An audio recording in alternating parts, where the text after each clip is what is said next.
A 5-year-old in Japan can stay with one activity for almost 45 minutes. Somewhere else, a parent is begging their child to sit still for 5, same age, same brain at birth. So what happens in those first 5 years that splits them so far apart? And why is the American Academy of Pediatrics now admitting that a lot of common parenting advice got it wrong? What Japanese parents do early literally shapes how a child's brain wires itself. Some of it goes against almost everything you've been told about building a strong brain. Stay with me. By the end, you'll know exactly what they do differently. In 2024, researchers at Tokyo Medical University found something hard to ignore.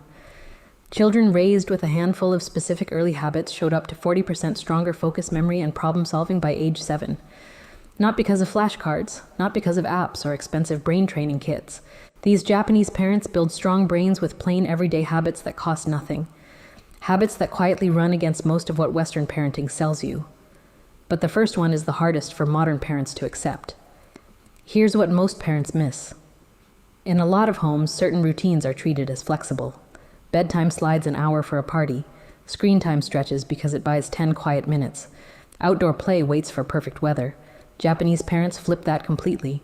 The things Western families treat as optional, they treat as non-negotiable. And it starts with something almost nobody protects the way they should. They have a phrase for it. Neruko wa sodatsu. The sleeping child grows. Neruko wa sodatsu. Written with the characters for sleep child and to grow, raise, thrive. The sleeping child is the growing child. In Japan, sleep sits above almost everything. Playdates, gatherings, a fun night out, none of it outranks a young child's bedtime. Kids between 1 and 5 there usually get 11 to 12 hours a night.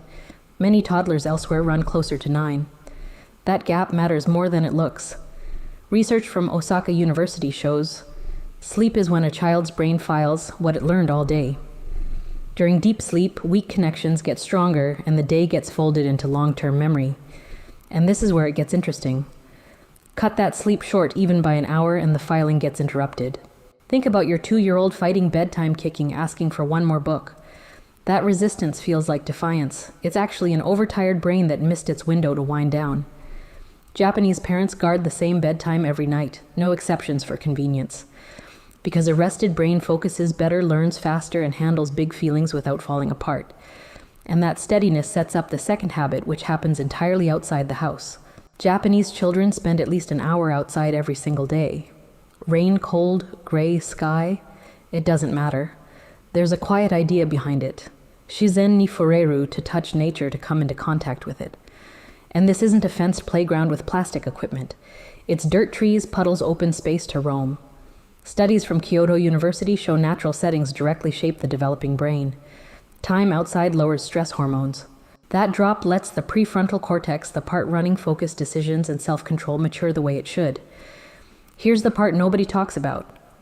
When your toddler is stomping in mud or dragging a stick through leaves, that's not a mess. That's the brain region for patience being built in real time. Kids who get regular nature time show longer attention and steadier emotions. Japanese parents treat outside time like food or sleep a daily need, not a reward for good weather. I'll be honest, this one shocked me the first time I read it. An hour of dirt beats an hour of any app. But the third habit is the one I find almost impossible to keep up. In Japan, young children spend part of every day touching real things. Water, sand, mud, clay, dough. They cook beside a parent dig and gardens handle materials that wake up every sense. There's a way of thinking behind it, teri oboru, to learn through the hands. Research from Nagoya University explains why it works. When a toddler uses their hands to explore and shape an object, several brain areas fire at once. Touch, movement, and problem solving all switch on together. Scientists call that integrated learning, and it builds stronger, more flexible networks. A screen can't do this. A 3-year-old squishing real dough gets input no glowing tablet can fake. Let them feel raw rice running through their fingers. Hand them dough to press and roll. Let sand and water get everywhere. It looks like play. It's actually construction. And the science behind the next part is going to change how you see a quiet evening at home. So what do you actually do tonight? Start with one anchor. Pick a bedtime and hold it even on weekends, even when it's inconvenient. Same time, same order every night until their body stops fighting it. Second, claim 20 minutes of dirt. Not a scheduled outing, just outside hands and soil, no agenda. Let them lead you, just follow and watch. Third, bring them into the kitchen with their hands, tearing lettuce, stirring batter, pressing dough. Talk while you do it. Name what they're touching cold. Sticky soft. Fourth, when you'd normally hand over a screen, hand over a bowl of water and cups instead. Boring to you, fascinating to a 2-year-old brain. None of this costs a thing. None of it needs an app. Give it 3 weeks. Watch who your child starts to become. Remember that 5-year-old who can focus for 45 minutes now. You know it isn't luck or genes. It's Neruko wa Sodatsu, the protected sleep.